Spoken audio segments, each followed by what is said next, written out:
Olá, tudo bem com vocês? Hoje nós vamos para o capítulo 4 do livro Missionários da Luz, cujo título é Vampirismo. Qual é a ideia deste capítulo? Nós vamos ver só a primeira parte. É uma analogia entre vampiros, né? Essa coisa que a gente conhece, né? Eu gosto de filme de vampiro, né?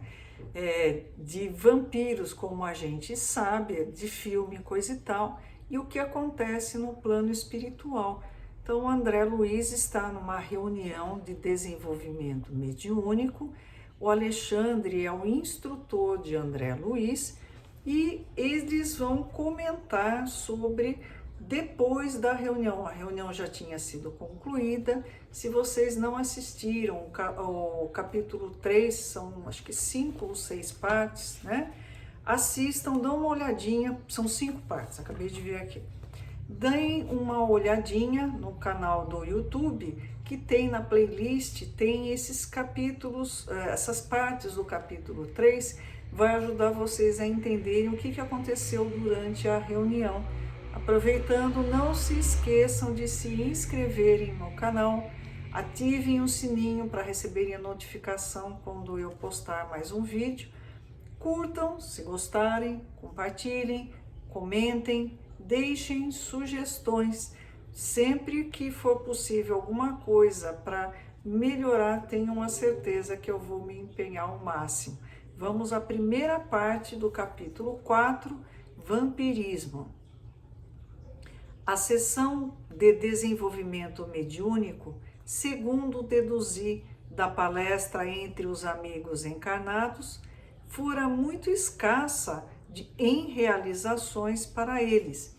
Então, como acontece, né, no meu grupo também, assim que acaba a reunião, a gente comenta o que aconteceu durante a reunião, e aí eles estavam dizendo que não tinha sido muito legal a reunião, que estava meio fraquinha, mas não era o que de fato tinha acontecido. Só um comentário, a gente vai ver nesse capítulo alguns detalhes. No grupo, não é regra geral, não é lei, mas no grupo que eu frequentava antes da pandemia / pandemônio, era de quinta-feira, reunião de desenvolvimento mediúnico, ela acontece durante 1 hora. Ela inicia com uma leitura a respeito da mediunidade, depois a leitura de um curto texto do Evangelho segundo o Espiritismo, é feita a prece de abertura, a reunião acontece com o dirigente orientando os médiuns em desenvolvimento.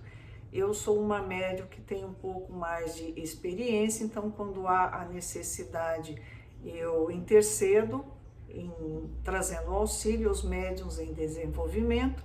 E existem também dois elementos de sustentação. Que eles seguram o grupo? É isso mesmo. Através do pensamento, da prece, eles dão sustentação vibratória ao grupo.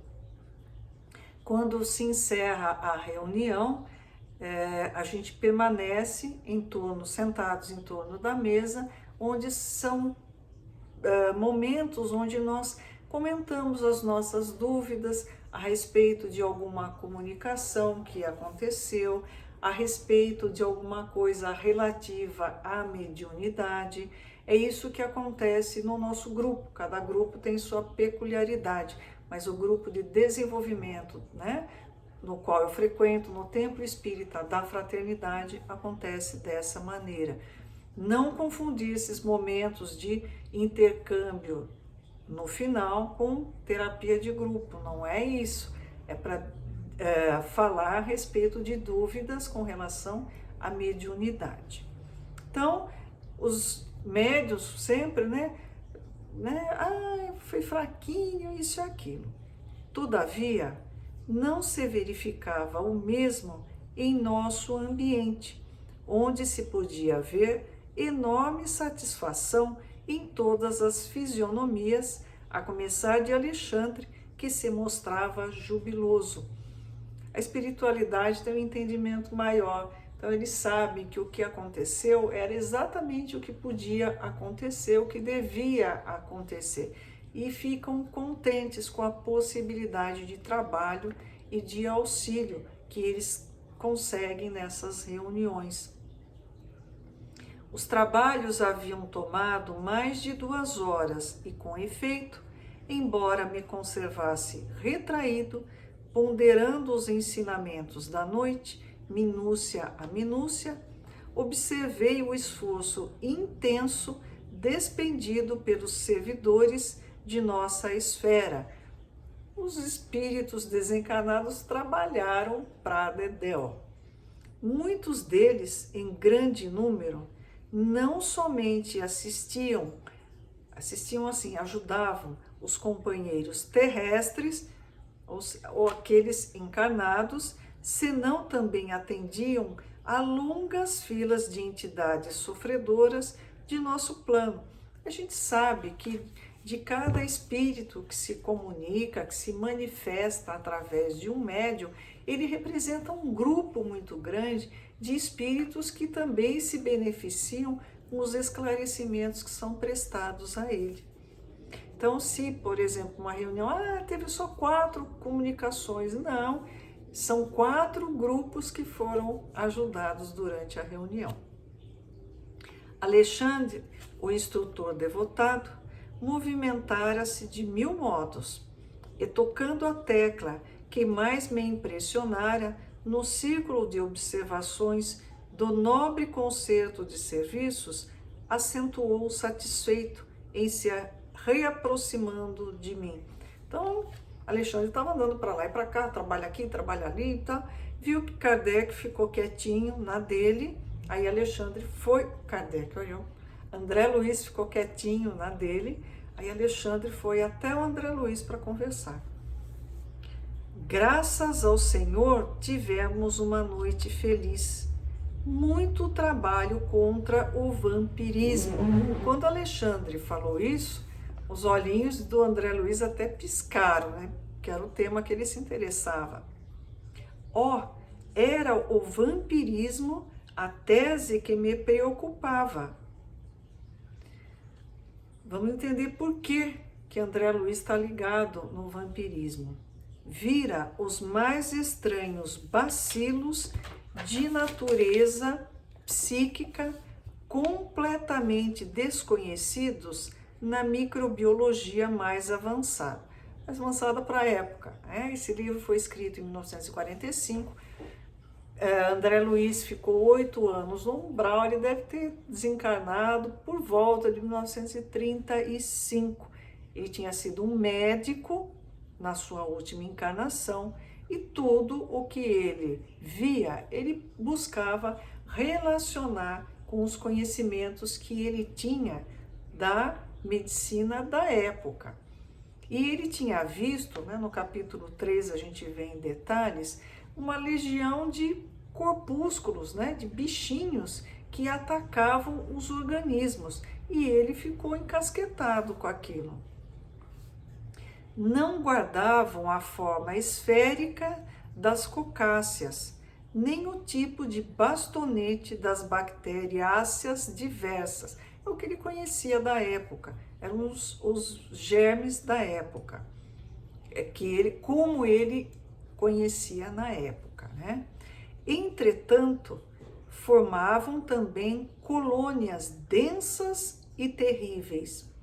Reconhecera-lhes o ataque aos elementos vitais do corpo físico, atuando com maior potencial destrutivo sobre as células mais delicadas. Então, imagine, a gente está tendo agora uma ameaça de enxame de gafanhoto, que a nuvem de gafanhotos que vem para destruir a lavoura, era assim que esses bichinhos atacavam os corpos, destruindo principalmente as células mais delicadas.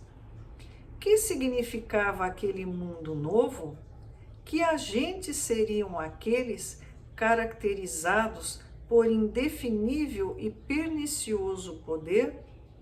Estariam todos os homens sujeitos à sua influenciação? Então André Luiz falou, poxa, esses bichinhos eles atacam todo mundo? Eles conseguem destruir tudo que vem pela frente? Não me contive. Expus ao orientador, francamente, minhas dúvidas e temores. André Luiz, sempre muito curioso, sempre querendo muito aprender, falou: Alexandre, o que está acontecendo? Alexandre sorriu e considerou: muito bem, muito bem. Você veio observar trabalhos de mediunidade e está procurando o seu lugar de médico. É natural. Se tivesse especializado noutra profissão, teria identificado outros aspectos do assunto em análise. O que acontece? André Luiz via tudo sob a ótica da medicina, que não só tinha sido a profissão dele, como a paixão dele também. Então, tudo que ele via, ele procurava fazer alguma referência com o que ele conhecia, que era a medicina. E, a encorajar-me fraternalmente, acrescentou: você demonstra boa preparação diante da medicina espiritual que lhe aguarda os estudos. Alexandre, muito bacana, muito sensato, muito ponderado, disse: olha, você está no caminho certo, parabéns, você está se preparando para ser médico aqui na espiritualidade, porque é legal. Quando André Luiz estava em nosso lar, quando ele estava um pouquinho melhor, se recuperando do desencarne dele, ele já achou que fosse chegar abafando de médico. E ele viu que, na verdade, de medicina espiritual ele não sabia nada. Agora sim, ele estava se preparando para ser um médico na espiritualidade. Até o próximo vídeo. Muito obrigada pelo tempo de vocês.